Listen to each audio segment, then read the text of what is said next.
In this installment, we're going to jump into part 2 of our event operations intro. And we're going to start right where we left off in part 1 by expanding a definition and an example of events. In part 1, we talked about events having a start and an end time, a name, a code, and description, right? It's any of that information that has that start, has that end, it has that pre-setup information and relationship to the object. But it also includes a bunch of other additional meta fields.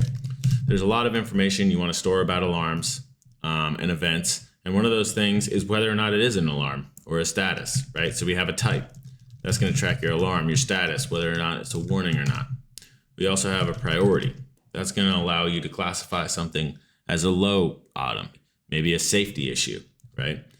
We're also going to have the ability to add remarks and recommended actions.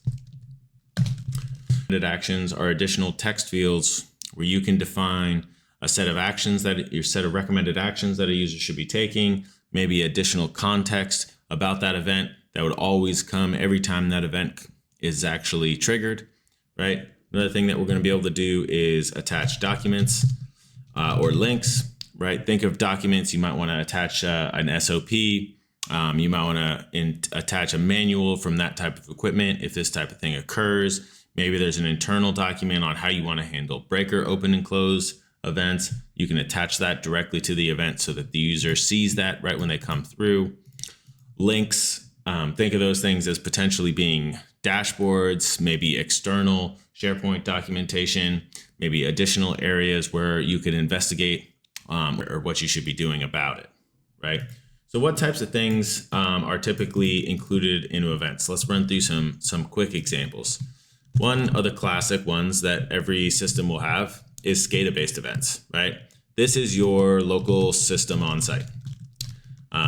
This is going to be, generating your status and fault code tags from your turbines or your inverters. This is going to be your breaker trips. This is going to be your control failures, right? All of those types of things are typically categorized as SCADA events. Another one that we can talk about are your point and tag calculations.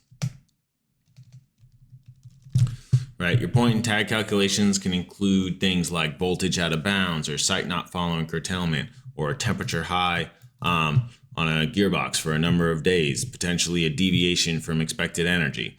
These point and tag calculations that you can build can do a number of analyses or possibly do some performance or condition monitoring and handle a whole bunch of suite of information, whether it be real-time adjustments to tags or whether it be some temporal aspect, right, where you're looking at 8 days or 8 hours or 10 minutes of differences. Another one that we want to touch on here is your manual entry ones. Your manual entry events might include things like planned availability, right? Something where there's some maintenance occurring. Maybe you want to be tracking your site activity. Maybe there's a situation where you want to know whether or not there are site personnel up tower, and you want to keep track of that with, again, like a start and end time and a name, code, and description that we're relating to a certain particular asset like a turbine. All of that stuff can be handled under as events. And last but not least, we have external systems. We can handle a lot of different events via API integrations. And this can include things like your advanced analytics or maybe your machine learning to give you inverter string D rates or soiling loss estimations. But you can do any sort of start, end time, name, code, description, object relationship as part of an API integration and get any external system to be included.